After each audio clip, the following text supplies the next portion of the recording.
সূরা ইখলাস কতবার পড়লে আপনি সাথে সাথে ফলাফল পাবেন এটা অনেকেই জানে না। অনেকে জিজ্ঞেস করেন যে হুজুর সূরা ইখলাস কখন এবং কতবার পড়লে এটা সাথে সাথে ফলাফল পাওয়া যাবে।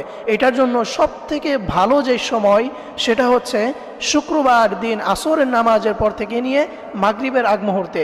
এই সময়টুকু আপনি যদি সূরা ইখলাস পাঠ করতে পারেন তাহলে সাথে সাথে এর ফলাফল পেয়ে যাবেন।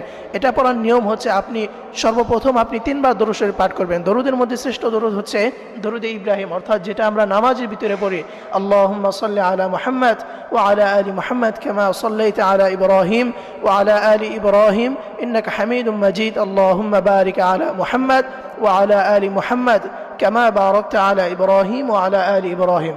আপনারা এই দরুদটি পাঠ করবেন, অথবা আপনি যদি এটি না পারেন তাহলে আপনি ছোট্ট দরুদ সাল্লাল্লাহু আলাইহি ওয়াসাল্লাম এটাও পড়তে পারেন। আপনার হাতে গুনে গুনে 3 বার দরুদ শরীফ পাঠ করবেন। এরপরে আউযু বিল্লাহি মিনাশ শাইতানির রাজিম এবং বিসমিল্লাহির রহমানির রহিম